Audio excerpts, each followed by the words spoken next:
biggest competitive advantage when you have a small business, or if you're just starting out. A lot of people think that if they're new to business and starting out, that they are screwed. That's actually not the case at all. You do have a huge competitive advantage that large businesses don't have, and that's the ability to move with speed. Large businesses fucking suck because they have so much management. They have every single thing that gets approved has to go through their spending budget, which then needs to be approved by their managers and then the managers of those managers. And anything that wants to get started is a multi-month long process. Here's an example.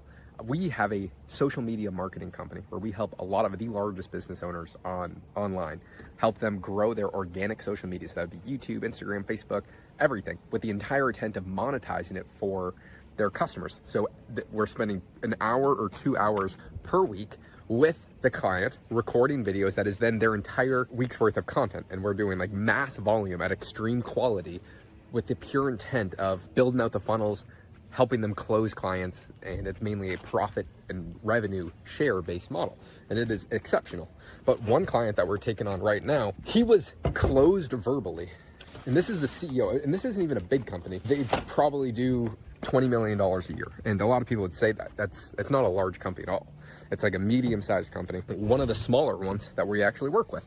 But it's been like a month and a half between the time when the founder of the company said, let's move forward with this, and when we're actually going to start and get the paperwork signed and do the first video. That's a lot of fucking time. So their ability, even if they want to move quickly and they are decisive, it takes a lot of time when you have a larger business to do things, which means when you're smaller, you can move at extreme speed.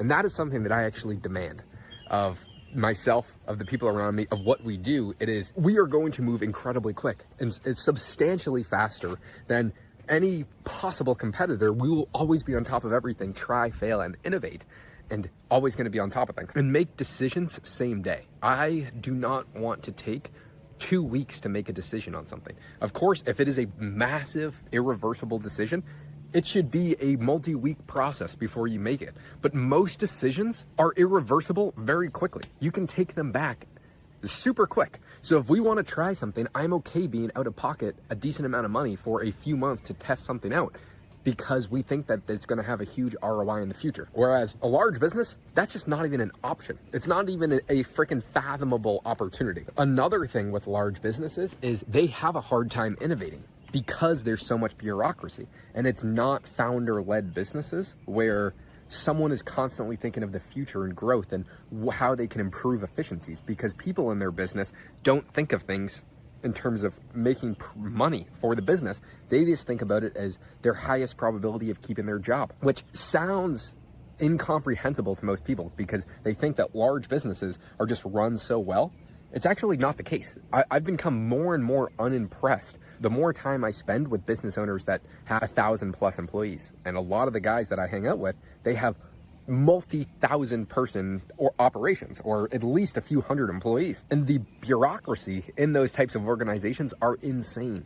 And it's so easy to have a competitive advantage against them. Even if we provided the exact same service, a small company, like let's say a small agency, like I have in a larger agency, I would rather take on a smaller agency. Or let's say I had the option to hire a company, because the smaller company, they are prioritizing you because they actually need to show their worth, and you are probably a high percentage of their income, and you're probably going to have a better quality service than a lot of these large companies. That's not always the case, but a lot of the times it is. And a lot of business owners that I know, when they hire an agency, they do not want to hire the biggest agencies. Only the Fortune 500 companies want to do that because, again, that's a bureaucratic-based system. But founder-led businesses that are only making $10 to $100 million per year, they would prefer to work with a smaller agencies that prioritizes them as a client, which is where we have this huge sweet spot with the business model that I have, because I'm actually in talks with another client who has a similar business to mine, but for Fortune 500 companies, and he would rather hire my business to do what we do for him than hire his own in-house team, because we have a pure performance-based model. But I mean, that says something. I mean, that says something about everything.